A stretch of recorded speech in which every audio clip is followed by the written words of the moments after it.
Hi, everybody. This is Charles Hoskinson.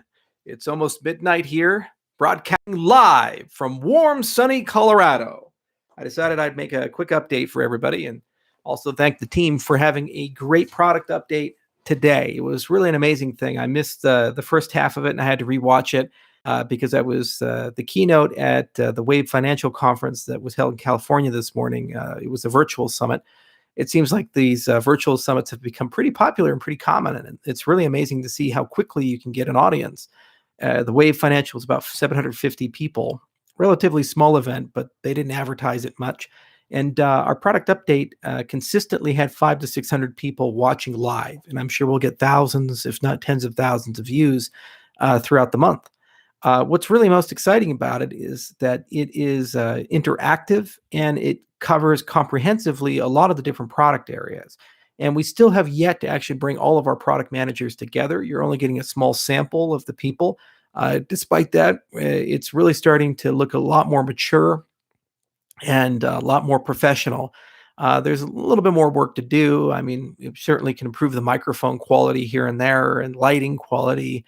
And then not everybody's internet is completely up to snuff, but it is important to understand that not everybody has good internet for streaming, and they can't really do much about that because it depends on where they live. But overall, it was great to see the community questions. We got dozens of them. And the fact that people could vote real time on which questions were important and that we were able to address that. And we got a lot of wonderful comments during that entire event. It really made me very happy. It's so cool to see that stuff. We have some interesting micro controversies that are already brewing, and this makes me super happy. Controversies, especially strong opinions, they occur when people feel passionate enough about an ecosystem to actually take the time to have an opinion about it, especially when there's no external input. So, for example, the pledge amounts, the Prouse forks that people have seen on the ITN, these are hot button issues, and it's going to be a lot of fun in the month of May to start having this conversation with the community and get to a parameterization that people are going to be happy with, or at least the least worst parameterization that we can find. So that's a great thing. It shows the maturity of the community. It shows that the technical depth of the community is definitely improving and it's growing.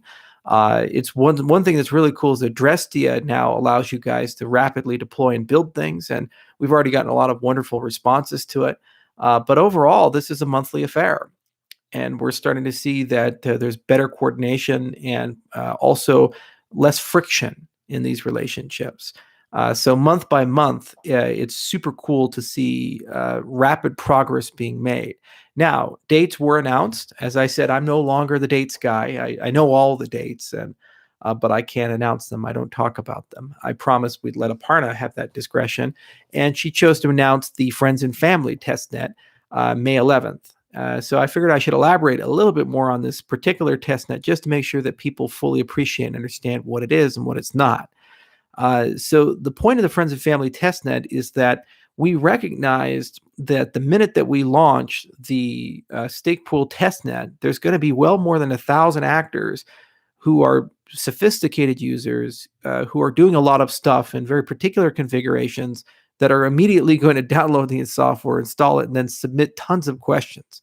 And we will get overwhelmed trying to immediately service all 1,000 plus of these actors and help them through a lot of things, in many cases, things they've never seen before, like using NICs or stuff like that.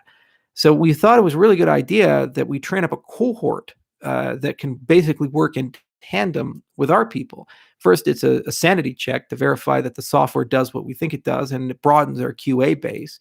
So we can have basically a big resource surge on beta testing and get people that we know for a fact can provide us very good advice about things to help us do some last minute configurations. But more importantly, it also means that once we've trained up the people and friends and family, when that tsunami wave of operators comes and they're looking for advice or suggestions, it doesn't actually have to be an input-output employee or a Cardano Foundation employee that can answer that. In many cases, the community can begin solving its own problems. Which is really important for the long-term sustainability of the ecosystem. It's important that the community has its own immune system. The community has its own Q&A system. It has its own cadence to answer technical questions and resolve things. And we're starting to see that. So Friends and Family, May 11th, will give us the opportunity to do this. Many of you, if you're really clever, have been watching our release schedules and realize that the Cardano node is on a 2-week release schedule. And the last release, I believe, was on the 23rd, and the next release will be on May 7th. So it's no coincidence that we happen to be releasing the Friends and Family testnet right after the 7th, because that's when we'll have the finalizing of the most of the work on the CLI done with the node to make it quite useful for users to do all the kinds of things that they want to do. But May is going to be a very busy month. You're going to see a lot of stuff come out. A lot of discussions happen, Cardano Effect episodes, blog posts, videos, physical things to do, documentation to read, software to install. It's really where all these big pieces are coming together rapidly as we march relentlessly towards the launch of Shelley. But what's really amazing about it is, despite the enormity of the stuff that needs to be done, and despite the fact that these things are non-trivial and they're very complicated, and that they are multi-agent, which means that we can't at one company unilaterally do everything, we've noticed that there's a certain degree of flow to all of this that we've never really had before. And we're starting to really get into that. There's a focus and a flow and a lack of friction in these relationships and social dynamics, where everybody just wants to solve the problem and everybody just wants to work together. And this, to me, is something that is an indication that not only are we going to get there, but it's an indication that our best days are ahead of us. Because if we can preserve this flow, we can continue to move faster, smarter, and exhibit a degree of resilience that no one else in the space has. So that's a truly remarkable phenomenon, and it's something that gets me super excited. And I think that this is a testimony to the patience and just the belief in the vision that the community has exhibited throughout the years. It hasn't been easy to be an ADA fan some days. It hasn't been easy to be in the Cardano ecosystem. There have been some hard days for all of us, from crazy markets to unfortunate delays, some turnover here and there. But we never once wavered or lost sight of what we were trying to accomplish or where we were trying to go. And despite the tribulations and the adversity, the real people stayed, and it shows. It shows with the questions they ask. It shows with their attempts to be constructive, and it shows with their desire to proactively build things and use our technology. And that, to me, is perhaps the most meaningful thing in my entire life and my entire career, is being constantly reinvigorated by that diligence, passion, and belief in the community. So this is my heartfelt thank you to all of you that stuck with us throughout all the years and got us to this particular point. Now, the good news is there is strength in numbers, and as we launch, as we release things, our numbers will continue to grow. Much like coronavirus spreads, Cardano spreads, and there's a great degree of virality in our ecosystem. There's people who build things or want to use Cardano or are aware of Cardano in now more than 100 countries around the world. And we're just starting to actually get into software like Pivotal to look into sentiment scoring, to get a sense of what market perception happens to be. So many of you ask, when are we going to begin aggressive marketing? And the reality is, for marketing to be successful, there has to be kind of two efforts that run in parallel. One is, obviously, we have to get the messaging right, the brand right. We have to get a concise vision out there. So it doesn't require such a huge intellectual overhead and time overhead for people to truly understand who we are and what we're doing. Simplicity is the ultimate elegance, and we have a long way to go to get to a point where our messaging exhibits that in its package for virality. But equally important is that we have to make sure that the community is armed with the right facts, the community is armed with the right messaging, and has the ability to spread the good word to everybody around. And if they can do that, then we'll have the largest army of marketers around to talk about the vision of Cardano. You see, the things we do transcend normal cryptocurrency things. Unfortunately, there's a big amount of fair weather surface following. People look at the price, they look at coin market cap, they look at value, And the question is, when 10x, when Lambo, these types of things. It's counterproductive, and those people don't care. They'll dump the asset, leave the ecosystem the minute that something more attractive comes along. Because at the end of the day, they're not here to actually be evangelists for the technology. They're not here to be evangelists for the social consequences of what we're trying to do. So as we get to real life use cases, as we actually see adoption of the technology, it's going to become increasingly important that we maintain that same discipline, resilience, and commitment that we've had all throughout these years, and making sure that we explain clearly what we're trying to do. We're trying to reinvent society. That's what this has always been about as an industry. We're trying to redefine people's relationship with property rights, their privacy, their identity, their wealth. And we're trying to build global markets that are fair for the least amongst us as much as they are for the best amongst us. We're trying to automate things like regulation. We're trying to automate the collection of metadata and other things while preserving principles. We're trying to say that perhaps it's good to have protocols that truth is irreversible, that rules and terms and conditions, once they've been set, they stay set and they don't change based upon political realities or the whims or wills of a particular leader. These are things that are worth fighting for. These are things worth investing in. These are things worth building upon, because we are all here to try to build a better world. And we collaborate where and when we can with our competitors and our friends alike. But nonetheless, we still never lose sight of what we wish to accomplish, to build a better world for everybody. The point of good marketing isn't just focusing on the short-term wins and getting clarity and conciseness and getting the visuals consistent, building beautiful web assets, and making sure that people understand the immediate value propositions of the things we do. It's very clear that this technology, if adopted, has enormous potential for reduction of waste, fraud, abuse, and cost savings across the entire world. But that's not the point.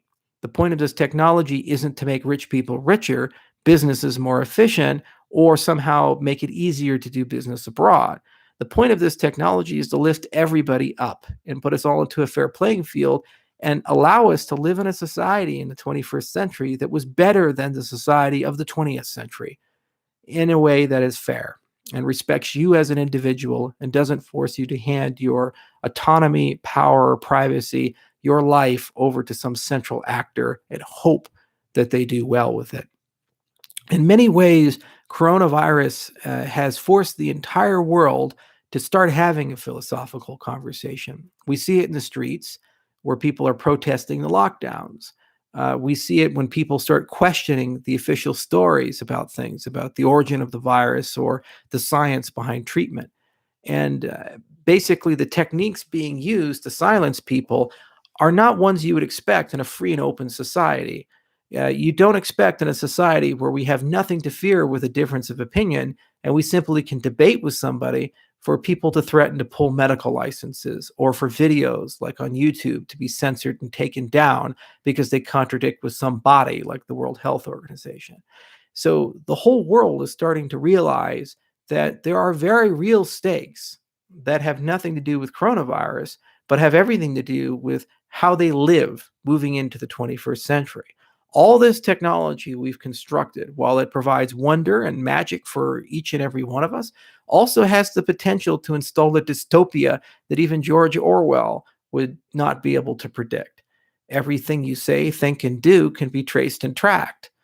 Social credit means that scores and numbers can be stamped on your head, and over 1 billion people will now live under this reality, where those numbers, the people who created them, don't even know where they came from because ultimately they're derived from machine learning models and other things. So it's difficult to know why you're 600 versus 500, but yet society on autopilot will just accept that number and treat you accordingly for positive or negative results. This is the world that we could potentially enter, and we're now all getting a taste of it as a consequence of these lockdowns and witnessing how pervasive government power can be. The point of our entire industry is to provide alternatives where and when it's sensible, where we can get the benefit, where we can make sure we can stave off war, famine, and disease, where we can deal with these existential problems, whether they be nuclear weapons or AI or unrestrained research into biowarfare, what have you, any of these existential risks that require global governance to resolve. we can deal with these things without elevating one nation state above the other or one set of laws above the other. And so the entire point of our movement is to have that conversation with the world and to let the world know that there are alternatives that do not require the methods of the 20th century, and to say we can move beyond all of this. And that's really the ultimate long-term point of the marketing, is to keep that philosophy strong and to broaden the tent.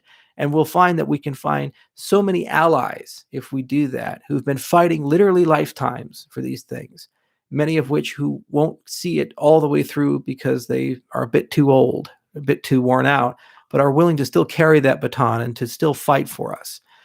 So the next few months are going to be important milestones for the project as Shelley comes out, as we start seeing this protocol completely decentralized.